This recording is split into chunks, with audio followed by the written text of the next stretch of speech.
నిర్మల్ జిల్లాలోని గత కొంతకాలం నుంచి ఇళ్ల స్థలాల కోసం ఎందరో అధికారులకు వినతి పత్రం అందజేసిన ఫలితం లేకపోవడంతో ఈరోజు నిరాహార దీక్షకు జర్నలిస్టులు ఇక్కడ వచ్చి కూర్చున్నారు.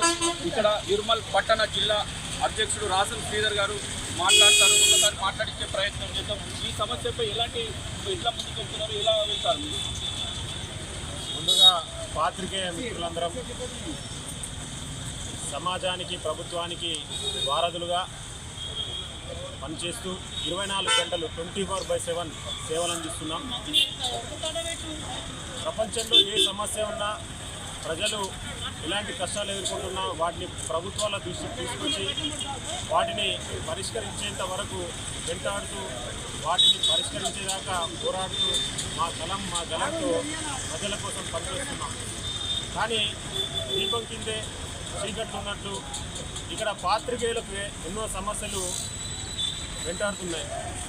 కానీ వాటిని పట్టించుకునే నాతులు లేక పాత్రికేయులు ఏళ్లుగా ఆ సమస్యలను ఎదుర్కొంటూనే తమ వృత్తిని విజయవంతంగా నిర్వహిస్తున్నారు. కనీసం ఇళ్ల స్థలాలు ఇవ్వాలని కొన్ని దశాబ్దాలుగా పోరాడుతున్న ఏ ప్రభుత్వం కూడా కనీసం కనికరం చూపడం లేదు.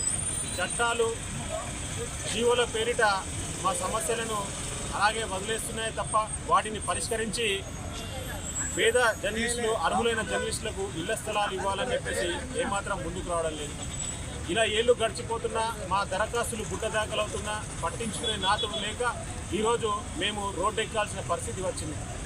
కనీసం ఇందిరమ్మ ఇల్లు కట్టుకోవాలంటే కూడా ఇళ్ళ స్థలం లేక మాలో చాలామంది ఇప్పటికీ అద్దె కొంపల్లోనే బతుకులు వేలాడేసిన పరిస్థితి. ఇలాంటి దుర్భరమైన పరిస్థితుల్లో మేము ఇంకెన్నాళ్ళు ఇలా ఉండాలి? మా గలం మీకోసమైనప్పుడు మరి మా సమస్యలు మీకు పట్టవా అంటూ ప్రశ్నించేందుకే ఈరోజు మేము రోడ్డెక్కాం. మా సమస్యలు తీరేదాకా, మాకు ఇళ్ల స్థలాలు వచ్చేదాకా మేమంతా ఇలాగే రిలే నిరాహార దీక్షలను శాంతియుతంగా కొనసాగిస్తామని మా నిర్మల్ ప్రెస్ క్లబ్ ఆధ్వర్యంలో వీటిని కొనసాగిస్తామని తెలుపుతున్నాం.